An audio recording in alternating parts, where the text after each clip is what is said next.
Bonjour à toutes et à tous, bienvenue dans votre émission Tout le monde à table qui part à la rencontre de vos restaurateurs et producteurs locaux labellisés Pays Gourmands. Aujourd'hui on se trouve à Beauvais, quel beau village et un paysage que l'on ne se lasse pas de contempler. Je suis parti à la rencontre d'un artisan confiturier, des produits qu'il vous faut absolument goûter. Eh bien je suis en compagnie de Nathalie Jaume-Allemand, qui est donc artisan confiturier. Bonjour à vous. Bonjour. Alors, on est au début de cette émission et on va parler de vos débuts dans ce domaine. Alors, on en parlait tout à l'heure en micro, c'est une histoire de famille. C'est votre père qui a lancé cette affaire ? Non, c'est mon beau-père qui a commencé ça il y a 20 ans. Et là, comme il a pris sa retraite, il nous a proposé de prendre la succession. Et puis, moi, je me suis dit, pourquoi pas, j'adore la confiture, j'en faisais avant, donc voilà. Donc, vous avez toujours travaillé, en tout cas, dans ce domaine-là ?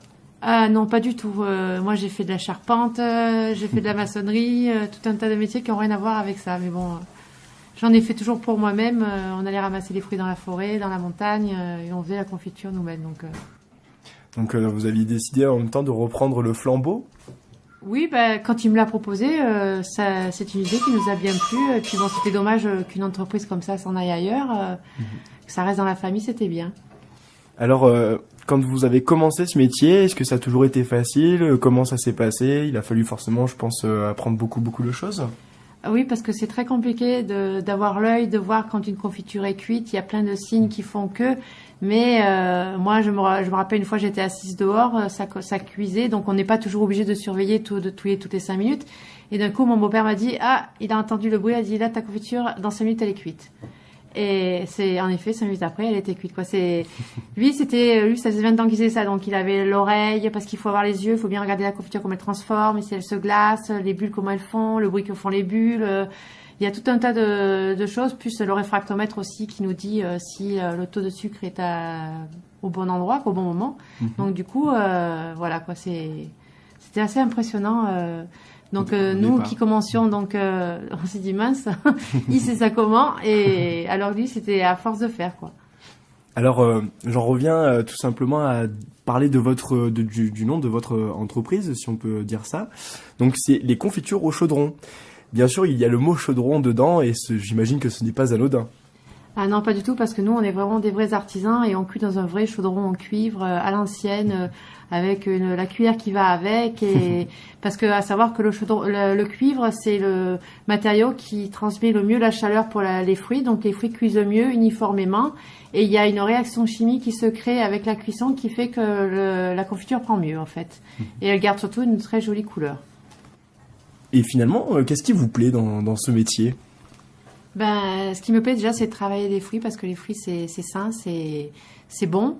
Et c'est surtout la reconnaissance qu'on en a du travail que l'on fournit quand on vend les confitures, qu'on les fait goûter et que les gens les achètent.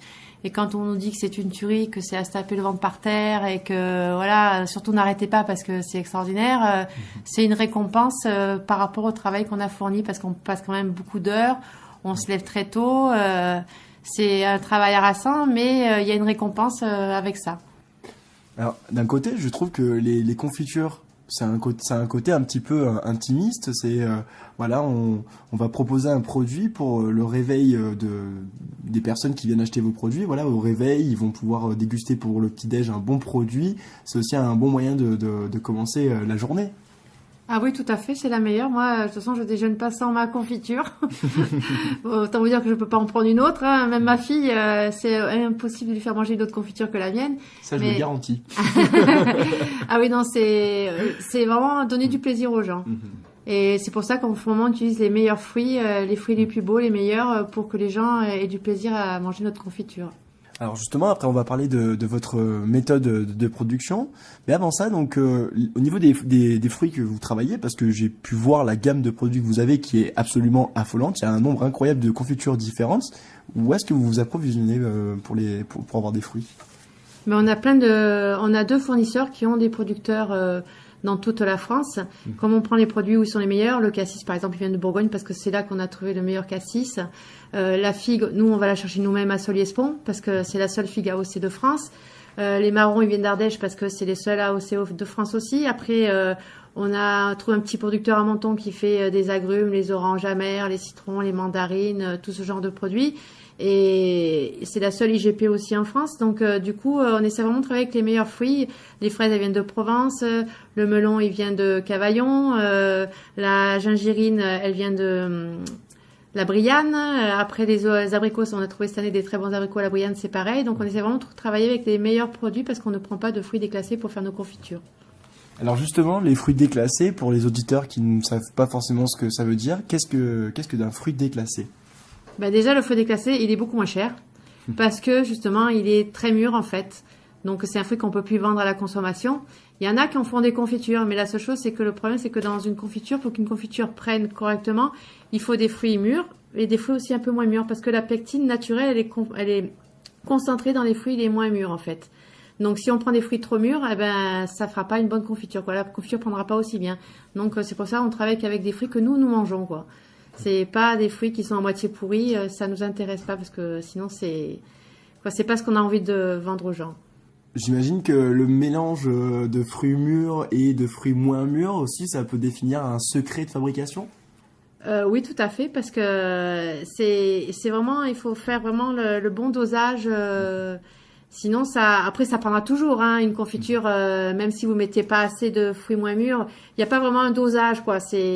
Mais après, c'est vraiment le travail. Nous, on est toujours au-dessus de la casserole, on tourne, on regarde comment ça se transforme.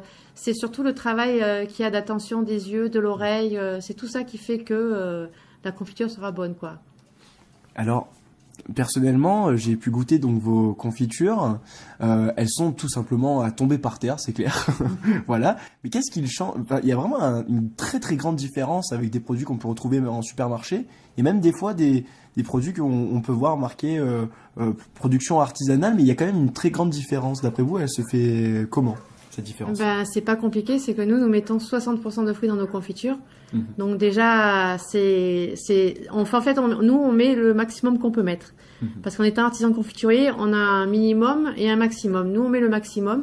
Et surtout, on ne met aucune pectine dans nos confitures. Parce que, à savoir, c'est que beaucoup de personnes se disent artisans. Et en fait, quand vous regardez derrière sur la composition, dedans, c'est marqué pectine si le fruit n'en contient pas assez. Donc, ça veut dire qu'automatiquement, ils en mettent. Pourquoi? Parce que justement, nous, on prend le temps de cuire la confiture le temps qu'il faut. Et du coup, donc forcément, le fruit se réduit. Et donc, il y a une moins grande quantité. Alors que les gens qui veulent moins cuire, pour avoir des plus grosses quantités de confiture, en fait, ils rajoutent de la pectine pour que la confiture, ils sont sûrs au moins qu'elle aura pris. Alors que si vous rajoutez pas ça, ben, ça reste de la flotte. Actuellement, vous êtes situé donc au village de Beauvais. Bon, là, c'est le lieu de votre production. Pourquoi avoir choisi ce cadre? Ben parce que nous, on aime la tranquillité, le calme. Et puis bon, Beauvais, c'est un très joli petit village. Et on a fait notre maison, avant de faire l'entreprise, on a fait notre maison là. C'est là qu'on avait choisi le lieu de notre maison. Et il se trouve que, ben, du coup, l'atelier devait être là aussi, quoi. C'est comme ça, on peut s'occuper correctement et puis c'est plus pratique pour nous. Comme des fois on se lève tôt pour commencer les confitures, des fois c'est 6 heures du matin, donc il vaut mieux être sur place, c'est plus pratique. Eh bien, il est temps d'aller faire un petit tour du côté de votre atelier pour découvrir votre méthode de production. Tout à fait. Envoie du local et du bio, des produits sains pour nos marmots. Alors nous voici dans l'atelier. Donc au niveau de la production, est-ce qu'on a besoin de beaucoup de matériel lorsque l'on fait de la confiture? Alors l'élément essentiel, c'est le chaudron en cuivre, parce que sans ça on peut rien faire. Après, on a une machine qui s'appelle une trémie. Donc c'est là où on met la confiture pour après empoter, parce qu'en bas il y a un robinet et donc ça nous permet de mettre la confiture en pot.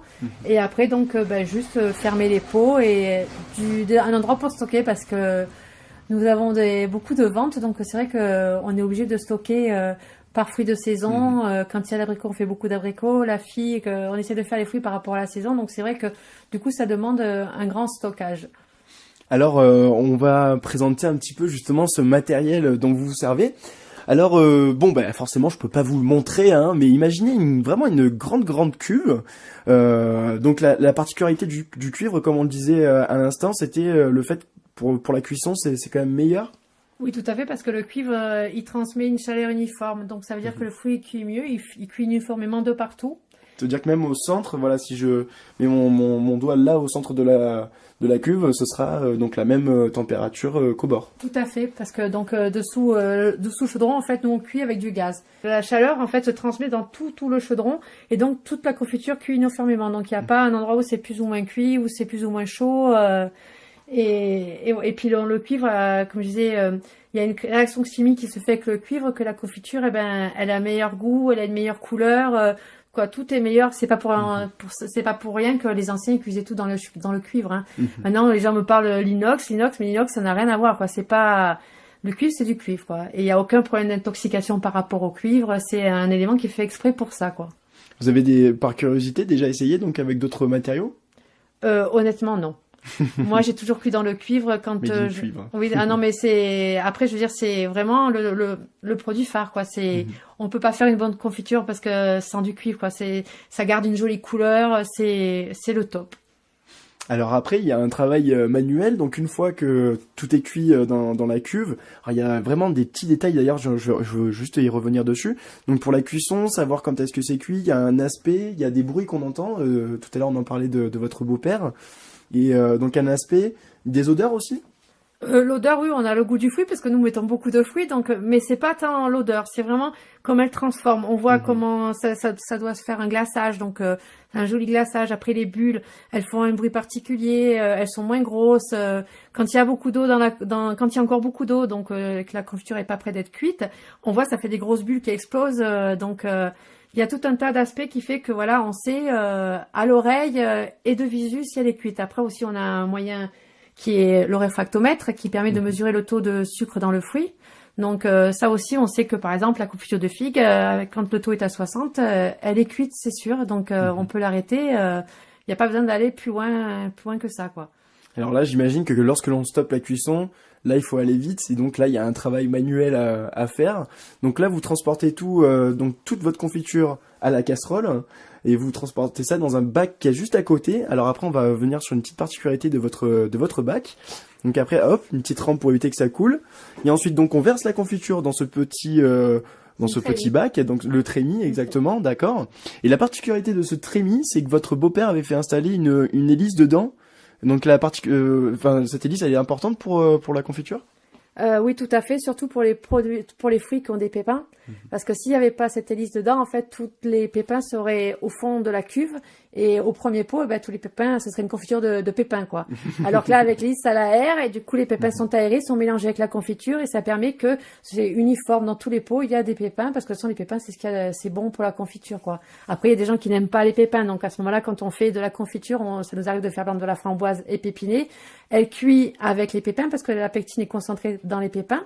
Et après, avec un chinois, on enlève les pépins et ça fait que c'est exactement la même confiture, sauf qu'elle n'a pas de pépins. Voilà. Donc beaucoup de travail d'un côté pour prendre soin de ses clients. Tout à fait. Hein, c'est un respect des clients parce que c'est une demande. Il faut faire plaisir à tout le monde. Nous, on aime faire plaisir aux gens, on aime se faire plaisir aussi. Donc, du coup, on fait plaisir aux autres comme on peut, quoi. Et ensuite, donc dernière chose, alors en dessous de ce trémis, donc il y a un robinet qui permet de faire couler. Parce qu'avant, en fait, comment on faisait pour empoter? Avant, mes beaux-parents, quand ils ont commencé, l'empotage était à la louche. Donc, c'était encore beaucoup plus de travail. Et c'est vrai que mon beau-père a modernisé le travail parce que bon, c'est éreintant, c'est fatigant, c'est aussi du gâchis parce que bon, il y en a toujours qui coulent à côté. Donc, après, il faut nettoyer les pots. Là, c'est propre. Il y a pas de problème. Ça coule direct. Et après, on ferme direct le pot une fois que la confiture est dedans. Donc, c'est comme une stérilisation à chaud, en fait. Après ça, c'est l'étiquetage et la mise en carton. Et après, c'est sur vos tartines. Tout à fait. Ou dans le yaourt ou le fromage blanc. Alors justement, la particularité de cette émission aujourd'hui, on va pas forcément vous proposer des recettes, mais par exemple, qu'est-ce que l'on peut faire, qu'est-ce qu'on peut faire avec vos confitures, parce qu'il y a des mélanges sucrés-salés. Il y a des mélanges, il y a des confitures classiques sucrées, et puis après il y a des mélanges sucrés-salés que l'on peut faire aussi en apéritif, comme on disait tout à l'heure, ou pour accompagner avec du fromage. Mais ça, patience, on va y revenir juste après. Eh bien, avant de passer, donc pas à la recette, mais donc à notre petites idées d'accompagnement. Alors, pour donc pouvoir acheter vos produits, où est-ce qu'il faut se rendre Déjà, le point de vente principal chez nous, c'est la maison de pays à Beauvaisis.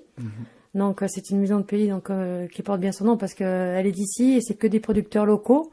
Donc vous trouverez que des produits de qualité et sans revendeur et à des prix tout à fait corrects. Moi par exemple mes confitures sont vendues au même prix que je les vends sur le marché parce que je fais également les marchés. Donc l'été je fais tous les marchés de la région qui partent d'Anote, Saint-André, Alos, Colmar et je suis aussi à Barcelonnette le samedi. Et après l'hiver, je fais les marchés essentiellement La Foudalos et Alos. Et puis après, dans tous les petits commerces, comme l'épicerie chez Marie, à Alos, je suis aussi à Carrefour Contact. À La Fou, il y en a chez le boulanger. Il y en a, c'est un petit proxy, je crois. Après, il y en a aussi au bureau de tabac. C'est vrai que on a réussi avec nos produits, comme c'est des produits de qualité, et que les gens maintenant veulent de plus en plus revenir vers de la qualité, à placer mes confitures, quoi. C'est sans hésitation. On me dit oui, on les goûte et on me dit oui, pas de problème. Puis surtout que le prix reste raisonnable pour du produit de qualité. Et vous faites également donc de la vente par correspondance? Oui, tout à fait. Alors, j'ai pas encore de site internet, mais j'ai une adresse mail et les gens m'envoient leurs commandes. Ils m'envoient le chèque et je leur envoie leur colis. Donc, ça va de 6 pots, 12 pots, jusqu'à un monsieur à Paris qui me commande 150 pots pour la saison, quoi. Mais j'ai toujours une bonne clientèle en VPC parce que ils aiment les confitures et ils font le stock dès qu'ils rentrent chez eux, dès qu'ils sont en manque. Et tiens, un produit que j'ai failli oublier parce que l'on parlait de confiture, donc sucré et sucré salé, mais on a aussi des sirops. Et oui, tout à fait, des sirops naturels, je précise, parce qu'il n'y a aucun colorant ni conservateur dans nos sirops, donc ça va Là, ça part d'ingrédients vraiment simples. Ah, tout à fait, c'est le jus du fruit, le sucre, c'est tout, quoi. Je veux dire, il n'y a pas plus, après c'est la cuisson et ça a vraiment le goût du fruit, quoi. Pour les gens qui aiment vraiment le fruit, ils retrouveront vraiment le vrai goût du fruit. Et en plus, on peut le mettre autant dans de l'eau que dans du vin pour faire un kir. Et en plus, donc, il n'y a pas d'alcool dedans. Tout le monde à table.